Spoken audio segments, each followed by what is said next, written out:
दोस्तों, क्या आपको भी कई बार अचानक से हाथ पैर सुन्न पड़ जाते हैं और उसमें अजीब सी झंझनाहट होने लगती है? आमतौर पर देखा जाए तो ये कोई बहुत बड़ी प्रॉब्लम नहीं है, लेकिन यदि आपको ये प्रॉब्लम बार बार होती है, बार बार आपके हाथ या पैर सुन्न हो जाते हैं और उसमें झंझनाहट होती है, आपको दर्द होता है, तब दोस्तों आपको इस समस्या को बिल्कुल भी हल्के में नहीं लेना चाहिए, क्योंकि ये आपके शरीर की किसी भी गंभीर बीमारी के सिम्टम्स हो सकते हैं। आज के इस वीडियो में हम जानेंगे कि हाथ पैर में झुनझुनी की प्रॉब्लम जो होती है, हाथ पैर सो जाते हैं, ऐसी दिक्कत क्यों होती है और इसका इलाज हम घर पर कैसे कर सकते हैं। तो वीडियो से बने रहिए और ये जानकारी अच्छी लगे तो लाइक जरूर कर दिया कीजिए। लाइक के हमें पैसे नहीं मिलते, बस आप जब वीडियो को पसंद करते हो, लाइक करते हो, तो हमारा मोटिवेशन अप होता है। और अब तक आपने रुद्र होम रेमेडीज को सब्सक्राइब नहीं किया हो तो अभी कर लीजिए। बेल आइकन प्रेस कर ऑल नोटिफिकेशन ऑन कर दिए ताकि जब भी मैं इस तरह का हेल्थ से रिलेटेड वीडियो डालूं आपको मिल जाए। तो चलिए वीडियो शुरू करते हैं। तो सबसे पहले आपको बता दूं कि हाथ पैर सुन्न होने का पता कैसे चलता है। जब आप किसी चीज को पकड़ते हैं तो आपको उस पकड़ी हुई चीज का कोई एहसास नहीं होता। कई बार तो उस जगह थोड़ी देर के बाद दर्द होने लगता है। कई बार हाथ अपने आप सो जाता है, जब आप उसे हिलाते हैं तो सही हो जाता है। तो सबसे पहले जान लेते हैं कि किन कारणों से ये प्रॉब्लम होती है। दोस्तों, हाथ पैर की उंगलियों में, टांगों में, हाथों में जब झंझनाहट होती है तो नसों में ब्लड सर्कुलेशन प्रॉपर नहीं होने की वजह से होती है। देखा जाए तो इसके दो प्रमुख कारण हैं। पहला वजह हो सकता है कार्पल टनल सिंड्रोम। लंबे समय से हाथ की उंगलियों और कलाई में झंझनाहट हो रही हो तो इसे कभी भी नजरअंदाज आपको नहीं करना है। यह कार्पल टनल सिंड्रोम हो सकता है। इसमें कलाई की जो बीच की नस होती है वो दब जाती है, जो हाथ और बाजू तक जाती है। इसमें मध्यमा, तर्जनी उंगली और अंगूठे में ज्यादा झंझनाहट होती है। शुरुआती स्तर पर ध्यान देने से यह जल्द ठीक भी हो जाता है। अगर आपको कलाइयों में या फिर उंगलियों में झंझनाहट की प्रॉब्लम हो तो आपको क्या करना है, आपको काम के बीच में कलाई और उंगलियों को आराम देना है। कलाइयों को एंटी क्लॉकवाइज और क्लॉकवाइज घुमाना है। इस तरह एक्सरसाइज करना है, इससे आपको आराम मिलेगा। दूसरा सबसे बड़ा वजह है दोस्तों शरीर में पोषक तत्वों की कमी। Vitamin B12, potassium, calcium, iron, magnesium की शरीर में कमी होने पर हाथ व पैर सुन्न पड़ने लगते हैं। ऐसे में थकावट व आलस का भी एहसास लगातार होता है। डाइट में इन सभी तत्वों को शामिल कर इसकी कमी को दूर की जा सकती है। पोषक तत्वों की पूर्ति के लिए आप डॉक्टर से बात कर सप्लीमेंट भी ले सकते हैं, लेकिन सप्लीमेंट की जगह आप अगर डाइट फॉलो करेंगे तो ज़्यादा अच्छा है। इसके अलावा टाइट कपड़े पहनने के कारण होती है, या फिर एक ही स्थिति में आप ज़्यादा देर तक बैठे रहते हैं या फिर खड़े रहते हैं, उस वजह से भी ये प्रॉब्लम होती है। आप अगर फिजिकल एक्टिविटी कम रखते हैं तो उस वजह से भी आपको हाथ पैर में झुंझुनाहट और सुन्नपन की समस्या हो सकती है। कई बार कुछ बीमारियां जैसे कि थायराइड, डायबिटीज, स्ट्रोक और अन्य कई बीमारियों की वजह से भी हाथ पैरों के सुन्न होने की समस्या होती है। इसलिए अगर आपको बार बार ये प्रॉब्लम हो तो एक बार चेकअप जरूर करवा लें। जब आपको वास्तविक कारण का पता होगा तो आपको इस स्थिति का सामना नहीं करना पड़ेगा। इसके लिए आप डॉक्टर की सलाह पर दवाई का सेवन भी कर सकते हो। चलिए मैं आपको कुछ घरेलू उपाय बताता हूँ जिसका इस्तेमाल करके आप इन प्रॉब्लम से छुटकारा पा सकते हो। अगर आपको शरीर के किसी भी खास हिस्से में बार बार सुन्न होने की प्रॉब्लम हो रही है तो ऐसे में आप मालिश की मदद ले सकते हैं। रोजाना आप हाथ पैरों की मालिश करके सोया करें। इससे ब्लड सर्कुलेशन अच्छा होता है और मांसपेशियां भी, हमारे मसल्स जो होते हैं वो मजबूत होती हैं, जिससे हाथ पैर बार बार सुन्न नहीं होते। अगर आपको कोई स्वास्थ्य समस्या नहीं है, कोई हेल्थ डिजीज नहीं है, तो मालिश से आपको काफ़ी फायदा होगा। इसके अलावा आप नियमित रूप से एक्सरसाइज करें और गर्म सिकाई भी कर सकते हैं। अगर आपको झुंझुनाहट की प्रॉब्लम बहुत देर से हो रही हो तो उसके लिए क्या करना है, आप पानी को गर्म कर लें और फिर इसमें 1 चम्मच सेंधा नमक डाल दें। सेंधा नमक देखिए आपको किसी भी किराने की शॉप में मिल जाएगा। पानी जब हल्का ठंडा हो जाए, गुनगुना रह जाए, सहन करने के लायक पानी रह जाए, तो आप इसमें अपने झंझनाहट या फिर सुन्न वाली पैरों को, हाथों को इसमें डुबो कर रखें। ऐसा कम से कम 10 मिनट तक रखें। इससे आपको बहुत ही जल्दी आराम मिलेगा और बहुत अच्छा फील होगा। इसके अलावा आप अपने डेली रूटीन में दालचीनी का प्रयोग करें।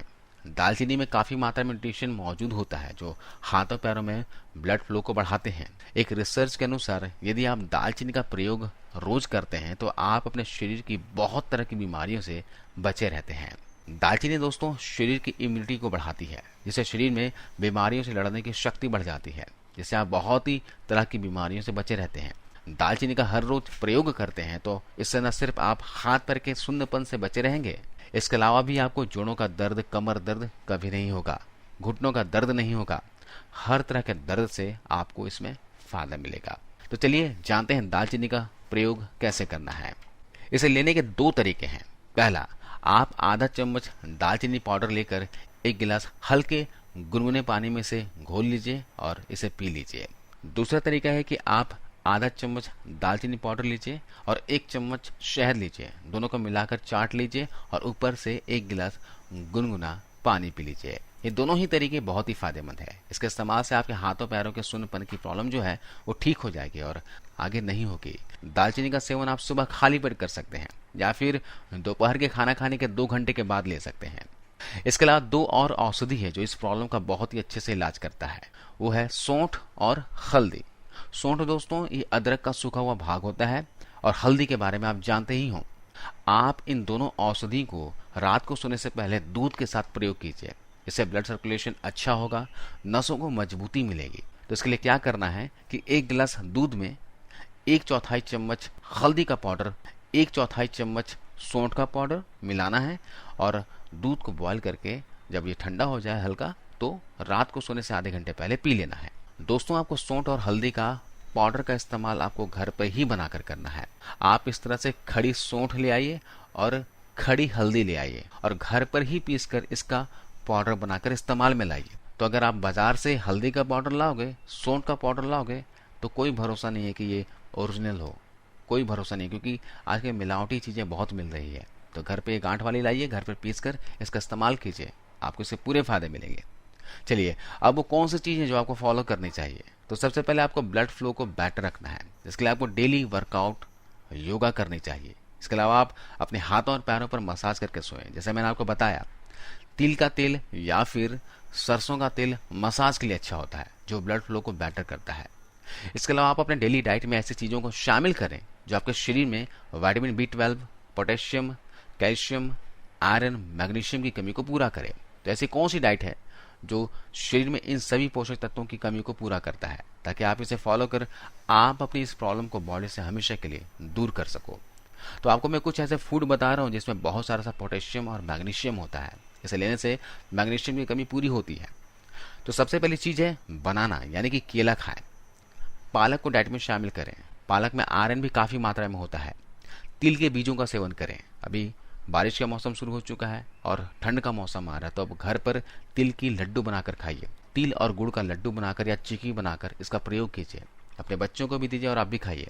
इसके अलावा नाशपाती, पियर खाइए। अभी पियर का सीजन है, तो जब भी मौका मिले नाशपाती का सेवन कीजिए। एप्रीकोट, आप एप्रीकोट खाइए या फिर ऑरेंज को डाइट में शामिल कीजिए। सोयाबीन से बनी कोई भी चीज़ अपनी डाइट में शामिल कीजिए। इससे आपके शरीर में पोटेशियम और मैग्नीशियम की कमी पूरी होगी। इसके बाद जानते हैं विटामिन B12 के बारे में।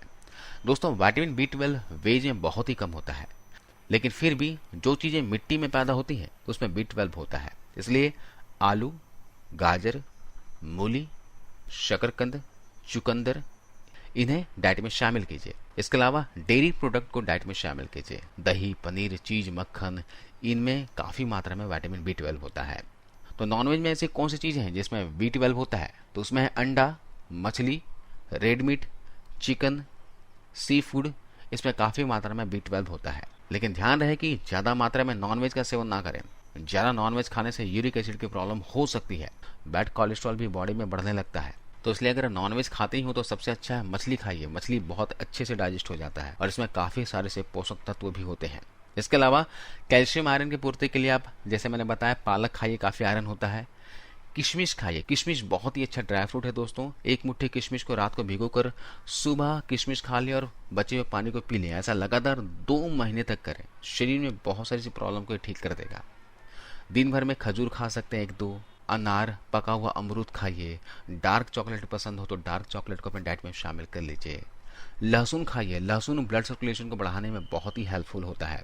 सब्जी में आप लहसुन डालकर खाइए। और लहसुन का अगर पूरा फायदा आप लेना चाहते हैं तो कच्चा लहसुन का सेवन करें।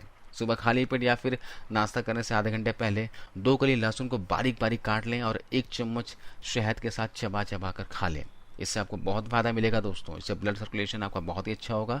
और इसके अलावा भी आपको अगर हार्ट की प्रॉब्लम है या फिर आपका ब्लड प्रेशर हाई रहता है, लो रहता है, शुगर की प्रॉब्लम है, तो उसमें भी ये लहसुन फ़ायदेमंद है। देखिए एक बात समझिए, हरी पत्तेदार सब्जियां, वेजिटेबल्स, फ्रूट्स, ये सभी चीज़ें पौष्टिक तत्वों का खजाना है।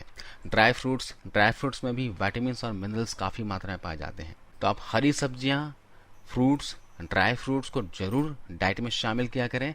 ड्राई फ्रूट्स को शामिल कर रहे हो डाइट में तो हमेशा भिगो कर करें। 6 से 8 घंटे पानी में भिगो कर सुबह इसका सेवन किया करें, इससे आपको फ़ायदा मिलेगा।